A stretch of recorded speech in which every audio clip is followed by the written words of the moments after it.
Ladies and gentlemen, good afternoon. Thank you for taking the time to join us. My name is Stratos Tavoulareas. I'm an energy advisor, and I also teach at George Washington University. A few words before we start.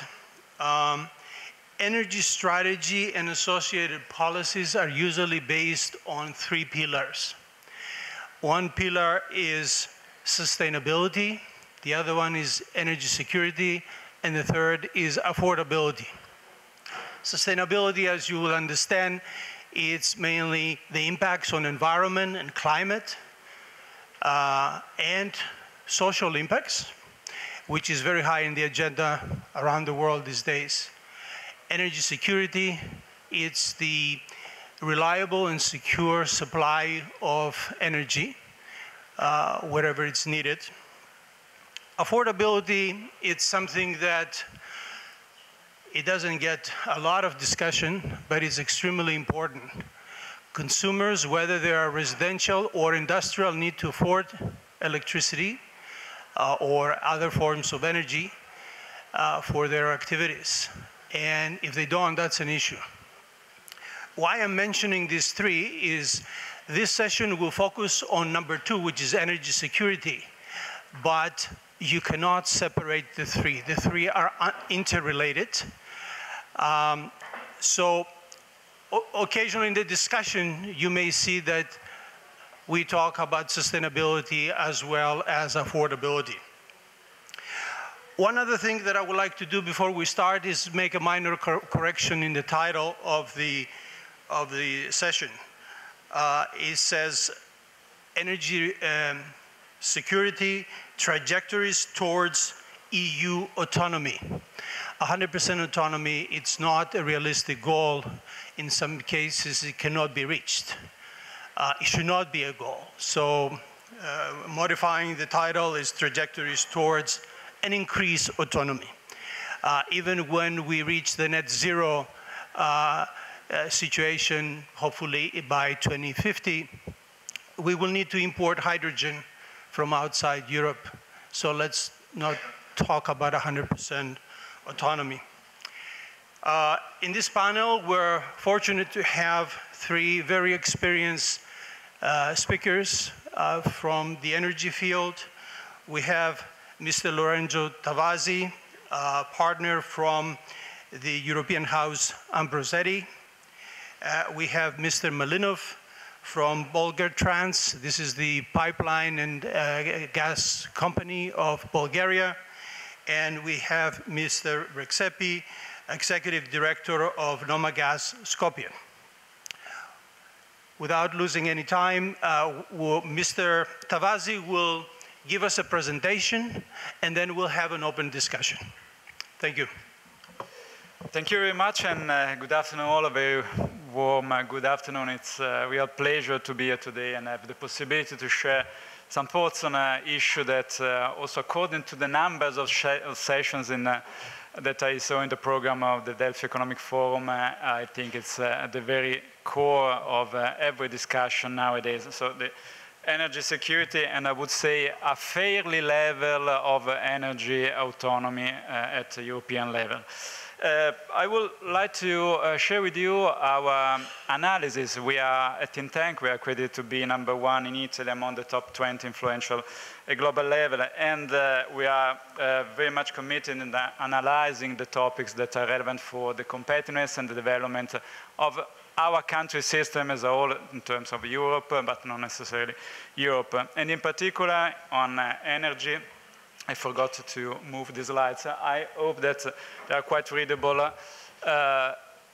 In the last 3 years, we carried out more than 15 studies specific on energy, signifying the importance of the topic. We addressed the topic of circularity, hydrogen, hydroelectric, zero carbon technology roadmaps as well, and taxation among the others. And getting to the point, the reference context, sees a lot of discussion has been made in the previous session. Decarbonization, as we know, it was and still is and will be one of the pivotal aims of the European strategy. But over the last few months, I would say it has been joined by another priority, an even more pressing priority, which is exactly energy security, for many reasons that we unfortunately all know due to the war. But just to summarize and to recap a little bit the path at European level towards decarbonization, this is decarbonization. We start in more or less 2008 with the climate and energy package. After that, a series of directives, initiatives, plans going through the Clean Energy for All Europeans package of 2016. Very important, as we know, the European Green Deal in 2019 with the very ambitious idea, and I do think the very important and positive idea to be as Europe the first climate neutral area in the world by 2050. After that, May 2020, the Next Generation EU with a huge amount of money, and 30% of these huge resources are committed to be spent exactly in sustainable transition. And more recently, in July 2021, the Fit for 55 package with an increased ambition in terms of decarbonization. And exactly this increase in ambition is quite interesting to see all in a row, renewables, energy efficiency, greenhouse gases emission, with a threshold that is set upwards in every revision of the directive. And lastly, REPower EU, as we know, set an increased target, proposed to set an increased target of 45% of renewable energy sources by 2030. And of course, this is one fundamental point. We have to keep this in mind. But the game changer is unfortunately this one. As we know, the war, the crisis, whatever we want to call it, in my opinion, is definitely a very sad war, tragic war. Skyrocketing price of gas in particular. You can see here in this chart the orange line with the peaks and the trends of the gas prices.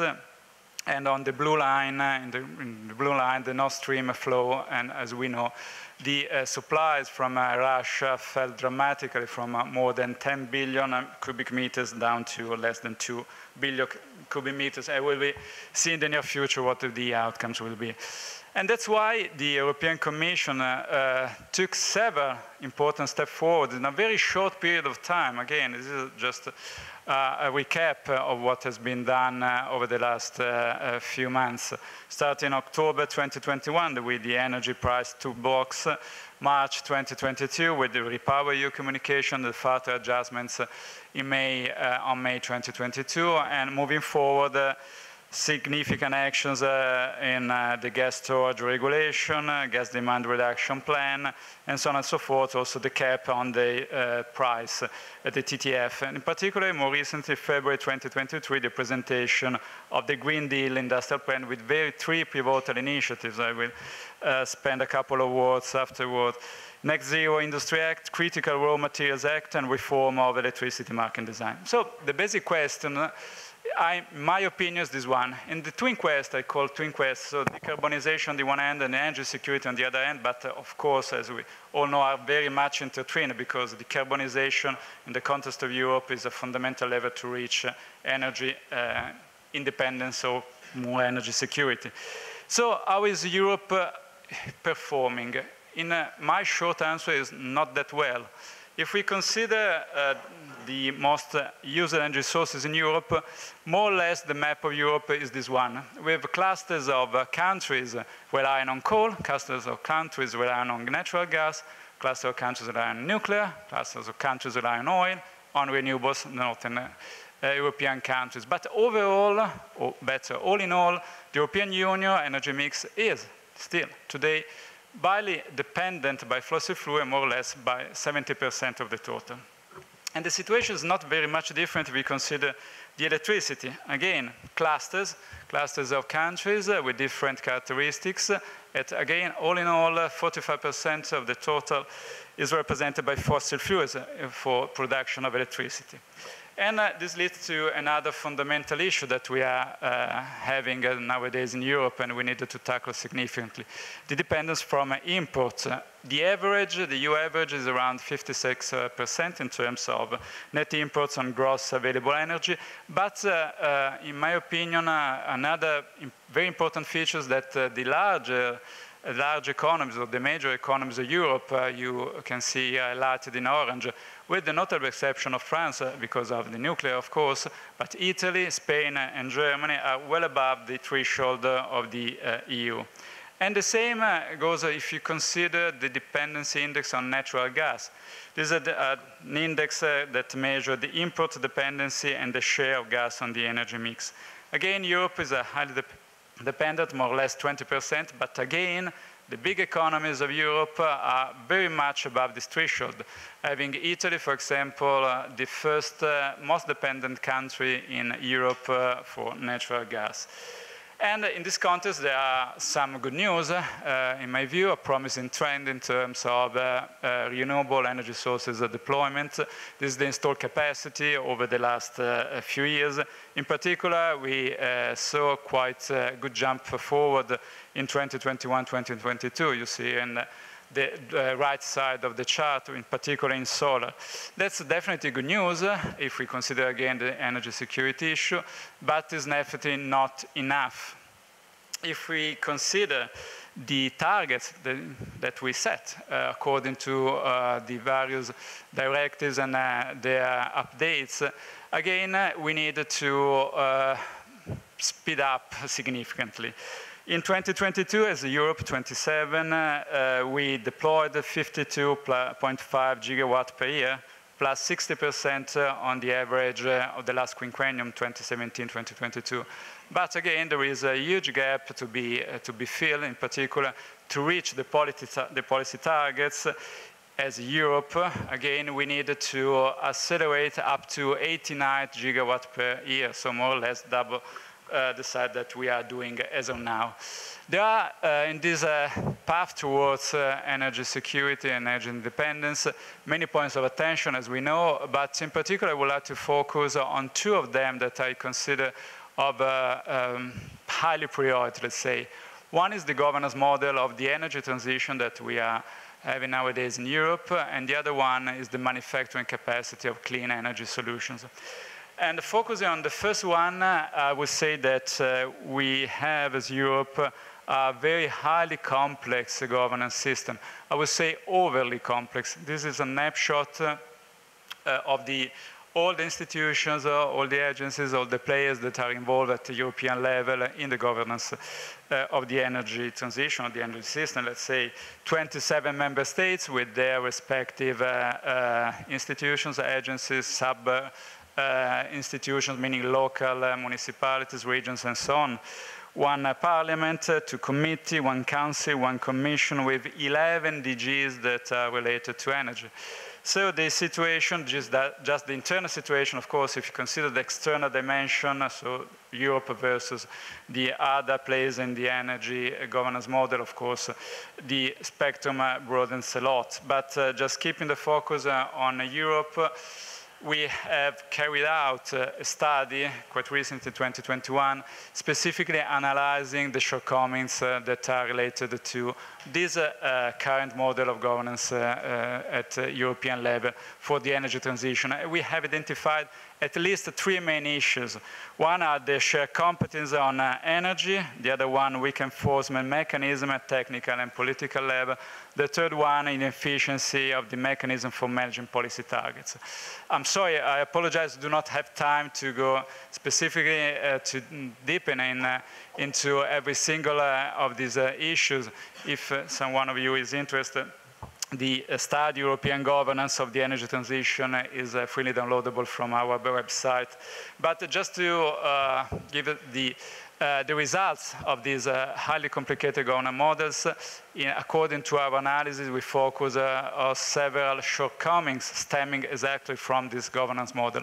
One is the renewable energy sources. We have seen earlier the situation that is highly uneven in terms of deployment among the member states, and to some extent a little bit unsuccessful. We did some projection the actual trends will be reaching the targets set by 2030 in terms of renewable energy sources with a delay of some decades, so 20 or more years if we do not move forward on the path. Grids, another very important areas of development, and we know that also many criticalities are there in this field, in this domain. For example, the low-level interconnections among the member states, but also in buildings, in transports, in industry that are at the very core of the transformation and decarbonization, and again, the energy security is very much intertwined. For example, talking about transport, we still lack of harmonized payment systems at the European level. We do not have clear and coherent charge infrastructure targets. So some shortcomings. That's for these reasons that we recommended the specific actions to the European Commission. We had the chance to discuss a lot with the Commissioner and plus the technical bodies. These are just a list, not exhaustive, 10 of the various proposals. And we urge very much the adoption of a regional approach to enhance the EU market integration, as well as the simplification and the streamlining of the authorization procedures for the development and deployment of RES. And in particular, we also propose to recognize by law the status of national public interest to the development of renewables. I'm quite happy that this recommendation has been implemented last year, as well as also we focus very much on the skills, and the need to upskill and reskill some competencies, as well as the strengthening of the relations of Europe, and we're changing some alliances at international level with countries that are relevant for our development. And this is very true in particular with the geopolitical situation that we are living. But moving forward, the second pillar, manufacturing capacity of Europe, this is quite a self-explanatory chart. This is the share of clean energy technologies manufacturing capacity by region. And if you consider that Europe is highlighted in green, we see that we are not holding a very strong competitive positioning. But China is, on the contrary, by far the leading player with the 75% of the total share. And this is just one snapshot on the photovoltaics value chain, which is one of the most fundamental ones for the development of Europe as an independent energy area.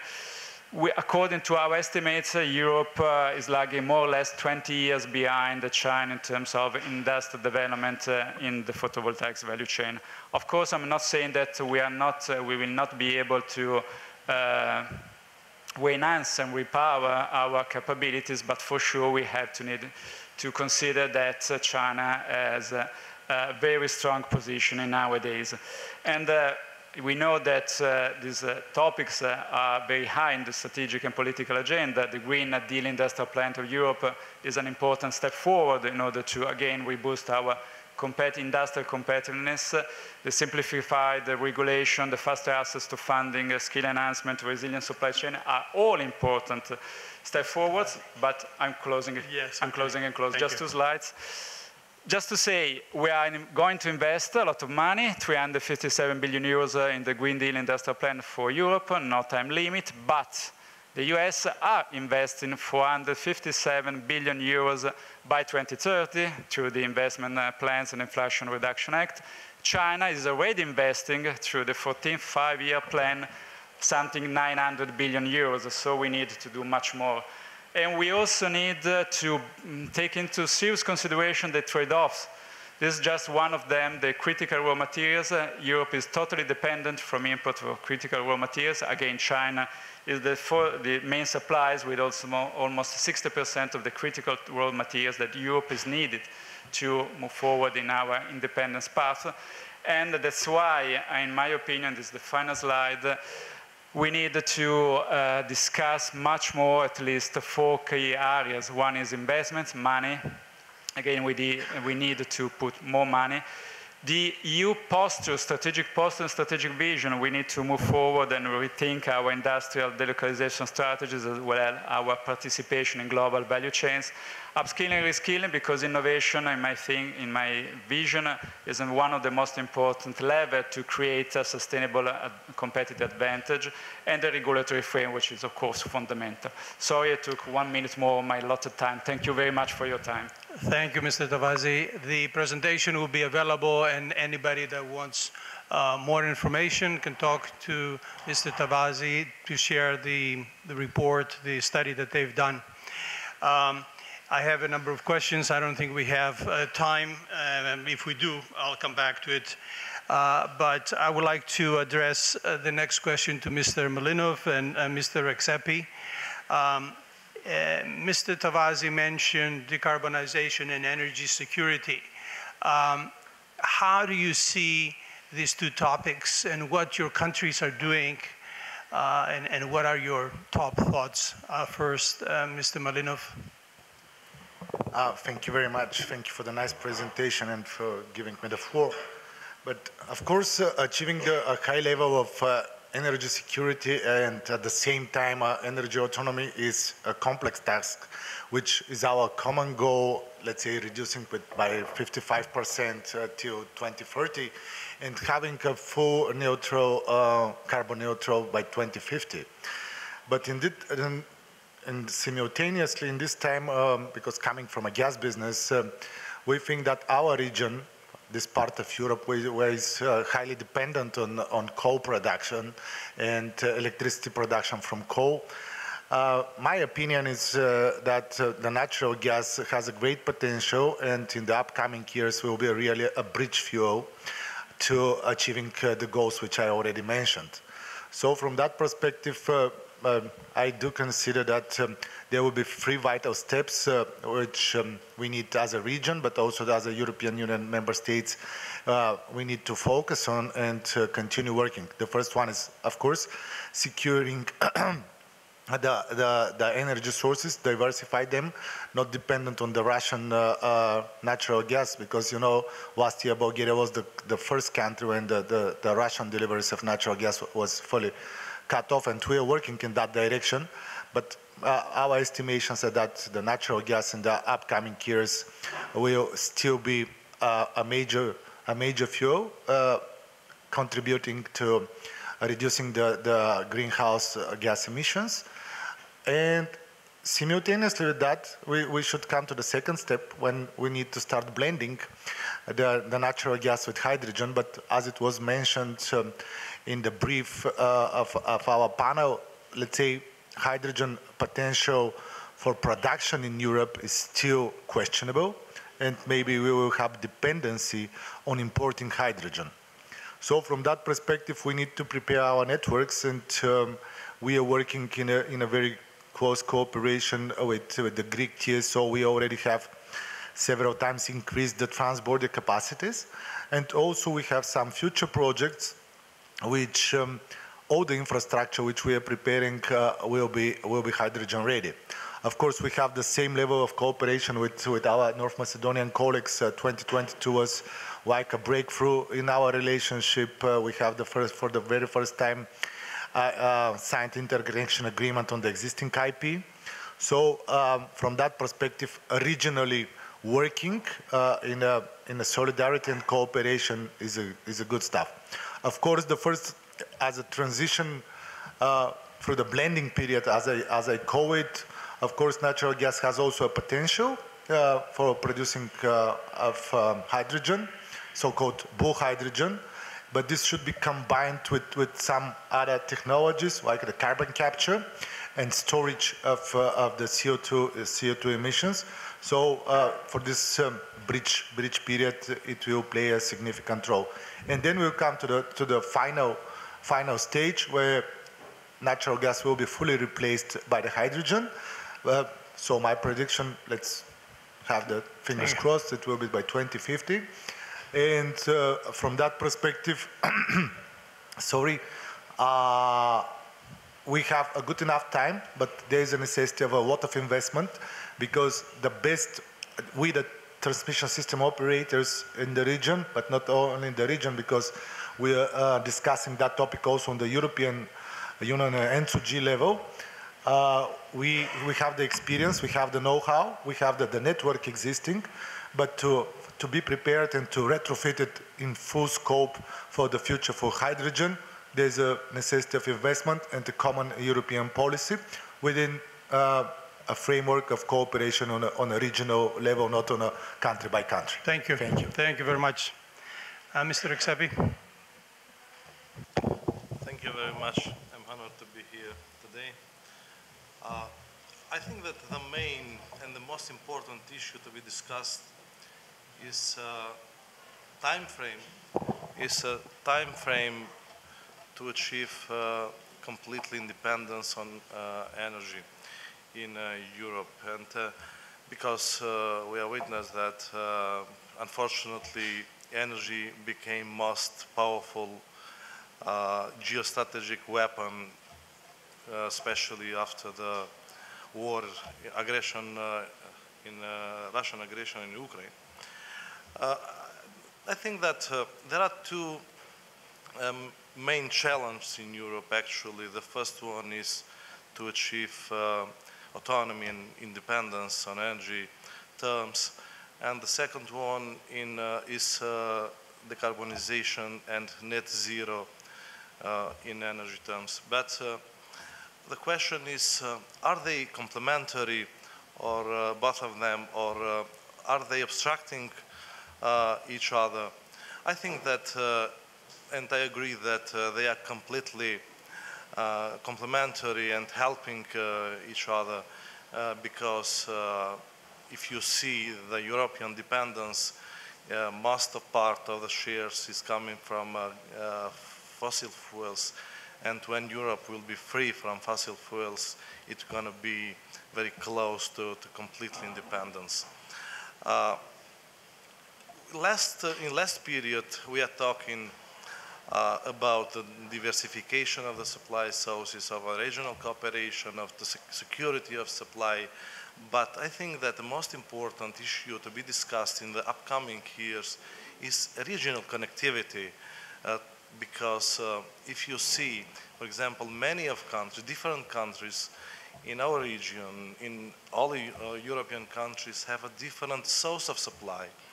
And my opinion is that many funds to be found for investment, especially in sector of solar energy, of wind energy, will be the solution to achieve both of them net zero up to 2050 and complete independence on energy terms. What we have done in the past, North Macedonia, unfortunately, is a small country, and unfortunately the good news is that we have a very low gas demand and consumption, but our plan is to increase it in the next period, and we did very big steps, as my colleague from Bulgartranz gas mentioned. We have already signed interconnection agreement with them. We are accelerating the steps to build a new interconnection with Delphi as well, and it's going to be with huge capacity of 2.8 BCM.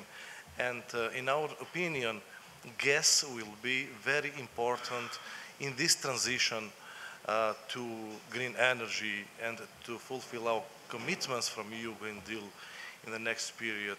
And I'm very optimistic that we will achieve these goals because we are going in the right direction in this period, and we have a very good regional cooperation, both of them with the Bulgartranz gas, with our colleagues from Delphi.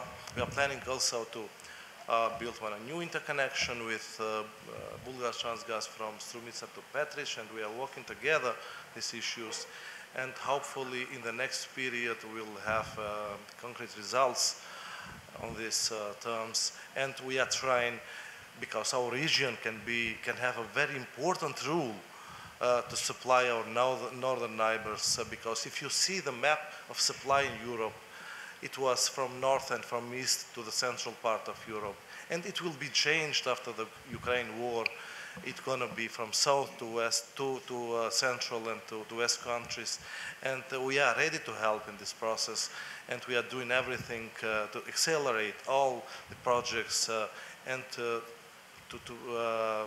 cooperate regionally, because our opinion is that upgrading the regional interconnections and connectivity is most important in this period for our region and for Europe. Thank you, Mr. Rexhepi. I think you heard this theme throughout this conference, and we fully agree with you that interconnections, whether they're pipelines or grid connections, also strengthening the grid within each country is extremely important, and it's much more difficult to plan and implement, but it's needed. It's needed really badly. They tell us that we're running out of time. I would venture to ask one more question, Mr. Tavazzi. It seems to me when we talk about energy security, security is something that markets cannot really value and cannot address well. And I guess my question is the private sector going to do anything about energy security? Is the responsibility to the public sector alone, or both? If you can address it really quickly so we can close the session, because there is another one. Thank you. I try to be very brief. We are living very difficult times with tough choices, and there are definitely political choices. We are dealing with trade-offs, and trade-offs are again a political matter. Of course, public sector have a very important role, pivotal role for these decisions. The private sector is fundamental for the investments, and unfortunately the investability of Europe, in my opinion, the level of investability of Europe is not enough to guarantee coherent progress and a coherent work of the public bodies that, again, political decisions are key in this moment of time, with the need of a framework reasonably clear and stable that the companies are needed. So I'm a little bit pessimistic, but I do hope I'm wrong. Okay, thank you. Let me just add a couple of closing comments, picking up on the same topic here. One example is natural gas. There is exploration for natural gas in the region, Bulgaria, Romania, Greece, and so on. And the question is, who's going to finance this exploration and production? If private oil companies can do that, that's great. But the picture that the oil and gas companies see for the future is the following. The role of gas is going to change. It's going to be used only when the other resources are not available, solar and wind. The use of gas is going to be declining. And we pretty much tell these companies that by 2050, they will be bankrupt. They have to close down. At the same time, we're asking them to invest billions of dollars today. So we have to take their perspective. And what I'm coming at is the public sector has to play a role. They have to find a model to finance together where it's needed. If it's not needed, not an issue. One more closing statement. I started by saying that there are three pillars in energy strategy. It's sustainability, and the European Union is doing extremely well on that. In fact, is doing much more than any other continent, even though it's releasing also only 7 or 8% of greenhouse gases. In the area of energy security, it was a wake-up call with the war in Ukraine, and the European Union did quite well in a very short period of time. To me, the challenging area is affordability. The next 2 winters, I hope I'm wrong, but if the Chinese economy is doing as well as they expected that it will do, LNG will be available. There will be no issue of energy security, but the price could be high. And Europe spent $800 billion in subsidies this past year. Even if the subsidies drop to the level of 200 or 300 billion per year, this is not sustainable. It may affect long-term the competitiveness of Europe. I don't want to sound like Mr. What's his name? Rubini, But I hope next year we have to discuss a much better picture for the winter of 23-24. Thank you very much.